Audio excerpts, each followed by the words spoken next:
Narito ang mga bagay na maghatid sa inyo ng magandang buhay, yaman at tagumpay. Swerte sa pera, swerte araw-araw. Tuloy-tuloy na swerte po at hindi lamang maliit na halaga ang swerteng darating sa iyo. Malaking swerte po ang darating sa iyo, guys. At mga bagay na dapat mong iwasan at huwag gawin sa gabi dahil may mga bagay na ito po'y nagdala ng kahirapan sa iyo.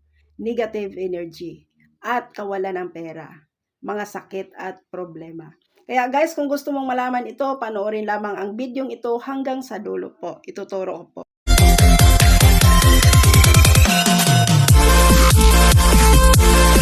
Hello mga kaswerte, kumusta? Welcome to our YouTube channel. Kumusta na po ang lahat? Luzon, Visayas at Mindanao. Shout out po sa inyong lahat at sana po sa oras na ito habang nanonood kayo sa ating video, nasa malusog at masaya po kayo, no? Walang mga problema at nasa magandang kalusugan. At ganun din sa ating mga OFW po, ng mga kaibigan, masugid na mga taga-subaybay, nanonood sa ating mga video at naniniwala po sa mga pampaswerte. Lagi po kayong mag-ingat dyan, okay? Nakaka-proud talaga ang ating mga kaibigang OFW. Imagine guys, no, pumunta sa ibang bansa para mabigyan ng magandang kinabukasan ng pamilya. Nakaka-proud at bayani talaga kayong lahat. Okay? Shout out po sa inyong lahat at huwag po niyong kalimutan, ingatan ang inyong sarili, guys. Okay? So sa video natin ngayon, guys, ito po. Ayan, napakaganda po nito. Gawin mo po ito weekly. Ayan, every week, palitan mo lamang po ito. Kasi isa din ito na paraan upang ma-absorb ang mga negative energy po sa iyong pong bahay na ito po ay magdala po ng kahirapan sa pananalapi, problema sa kalusugan, yung nagdadala ng mga sakit, guys. Alam po ninyo, guys, no, bakit laging nagkakasakit ang membro ng pamilya? Dahil po sa napakalakas na negative energy. So, kailangan po natin, kung kayo po naniniwala sa mga pamahiin na ito, guys, itry lamang po, okay?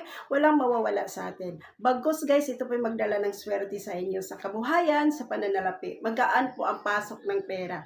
Unexpected na mga pera po darating sa inyo, guys. At before pa tayo mag-continue sa dapat nating ilagay yan sa ating mga bintana or likod ng pintuan, guys. Ito po, guys, dapat alam din ninyo ito. Baka ginagawa ninyo ito kaya mailap sa iyo ang swerte. Okay? Ang mga bagay na ito, guys, ito po ay magdala po ng malas sa pananalapi.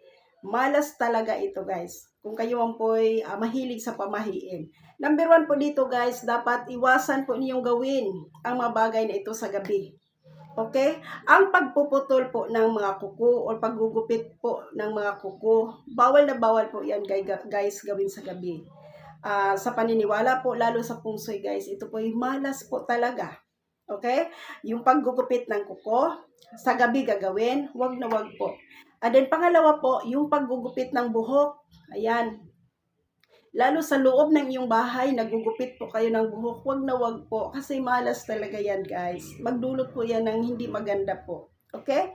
Hindi maganda talaga sa atin yan. Malas po talaga yan. Yun po ang number 2. And then yung paglalaban ng damit sa gabi, guys, wag na wag mong gawin yan. Pwede ka namang maglaba po sa umaga. Wag lang sa gabi. Okay, guys?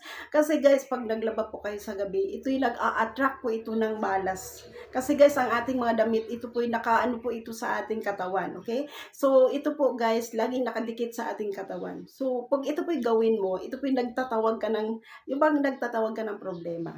So, kung ayaw mo yung mga ganyan, yung mga kamalasan, ayaw mong pumasok sa iyong tahanan ang mamalas na yan, huwag kang maglaba ng damit sa gabi. Okay po? Ginagawa mo yan, kaya lagi kang nagproblema sa pananalapi, lagi mong naranasan yung mga kagipitan po sa pera. At naramdaman mo po yung parang hindi ka tinantanan ng mga problema po. So, ulitin ko po, guys, yung paggugupit ng kuko. Yan, paggugupit ng buhok. Yan, sa gabi po, paglalaban ng mga damit, pagwawalis, wag na po yung gawin. And then, syempre po, guys, yung bahay natin, kailangan magiging maliwanag po yan sa gabi. Yung pagtatanim po ng halaman, isa din yan guys. Huwag kayong magtanim ng halaman sa gabi.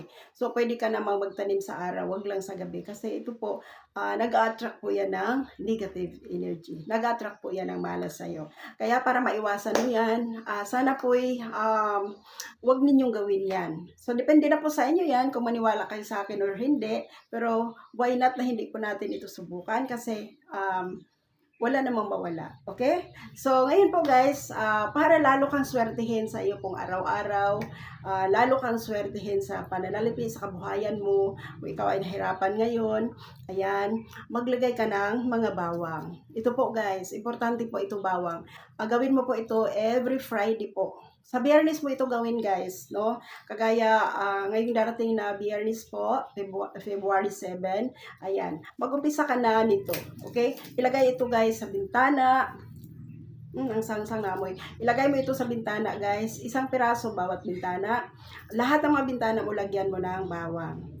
And then, magbalot din kayo ng isang buo na bawang doon po sa may likod ng iyong pong main door. Okay? So, pwede mo ring lagyan din ang likod ng iyo pong back door, yung papunta po niyo sa likuran na pintuan, maglagay din kayo diyan kasi para sa ganun po ay talagang walang negative energy na makapasok po sa iyong bahay. Para sa ganun, itong taon ng 2025, swerte naman po ang iyo pong maranasan. Guys, bago po mo po ilagay ang mga bawang guys, kung ilan yung mga bintana mo, mag-really po kayo ng ganito po. Halimbawa, yung bintana nyo ay 8. So, 8 na ganiri po. Okay? And then, ayan, 8. So, mag-ano lang po kayo, 10 lang naman ito. So, kung 8 na bintana, 8 na ganito po. Okay? At guys, sa pintuan, buo. Buo na ganito. Okay? So, ngayon po, maghanda po kayo ng isang buo para sa mga pintuan. Kung ilan yung pintuan mo sa main door at saka sa back door, 2 buo na ganito, kailang may panali or pwede rin pula na tela. And then, ayan, ito, yung isang ganito sa mga bintana ko. So, isali mo na yung bintana na yung kwarto. Lagay lang doon. Okay, before mo po ito gagawin ang paglalagay nito guys, ayan, dasalan po ninyo ito. Dasalan ang bawang. At then hilingin po natin sa ating mahal na Panginoon sa pamamagitan po itong simple na paglalagay ng bawang. Ito po ay makatulong po sa inyo upang matupad ang mga pangarap mo itong taon ng 2025. Magiging masagana ang kabuhayan mo. Okay? So ngayon po guys, ilagay na ito sa mga bintana. Bawat bintana, lagyan ng isa. And then, ikotin mo yun ang buong bahay mo. Lahat ng bintana. And then dito po, yan, balutin mo ito ng pula na tela. Isabit mo po sa likod ng iyong main door. Ito po guys, every week mo po itong gawin. Every tuwing Biyernes po. Hayaan mo na lang pag huwag kang manghinayang sa bawang. Kasi ang dulot naman nito, sobra-sobra po na swerte po na dala nito sa'yo. Okay? So ngayon, pagdating po ng Huwebes, next Huwebes po, kunin mo na lahat ito and then balutin mo ito ng cellophane. Ayan, itapon mo guys. Huwag mo siyang i-ano dito sa bahay. Huwag mo na siyang itira dito sa loob po ng yung gate niyo. Kailangan makalabas na agad dito sa gate. Kasi ito guys, na-absorb nito ang mga negative energy. Huwag na itong itanim. Huwag kang manghinayang sa bawang. Kasi po guys, no, para tuloy-tuloy yung swerte sa'yo. Balutin ito ng cellophane. Kapal na cellophane, pagkatapos itapon mo na kasama sa mga basura. And then, gumawa ka ng panibago. Ulitin ko po, tuwing Biyernes mo po ito gawin. Sa paglagay mo nito guys, ito po, maramdaman mo talaga nito sa mga darating na buwan. Maramdaman mo nito ay yung unexpected na pera, yung swerte, yung pera sa'yo ay magaan. At magulat ka na lang, ang dami pong mga opportunity na magdatingan sa'yo. Kaya i-grab mo na yun. Okay? So, ulitin ko po guys, ang mga nabanggit ko po na huwag ninyong gawin sa gabi, yun po nagdudulot po ng kamalasan sa'yo. At ito naman yung pangontra po. Okay?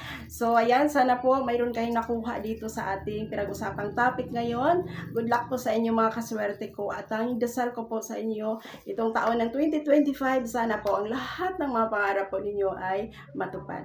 Ayan. Bago pa ako magtapos sa ating video, shoutout po sa lahat. Ma'am Lolita Baldosa from Bulacan, shoutout po sa inyo. And then si Ma'am Gina Abaw, ayan, sa Belgium naman po. Ayan, si Ma'am Hernie. Sisi po, kumusta? Ayan, shoutout po sa iyo, Sisi. Nasa ano siya, sa France. And then, syempre po, ang ating mga kaibigan sa Manila, lahat mga taga-subaybay ko at ang mga OFW ko po na mga taga-subaybay. Lahat-lahat po kayo guys, shoutout po sa inyo at mag-ingat kayo palagi. And then mag-comment po kayo guys sa baba kung gusto nyo kayong i-shout out. Okay? So ayan, maraming salamat po sa inyong lahat at sana po isa ka sa matulungan sa ating mga topic ngayon. So positive lamang po guys, okay? So don't forget to give a like, share, and then ituro pa ninyo ito guys sa inyong mga kakilala, mga friends po ninyo. At huwag pong kalimutan, i-subscribe mo na rin ang ating channel kung baguhan lang kayo dito. And then hit the bell button for notification para ma-notify kayo sa mga susunod nating mga videos. Thank you so much! God bless everyone! Mag-ingat kayo palagi guys. See you for the next one! Bye-bye po!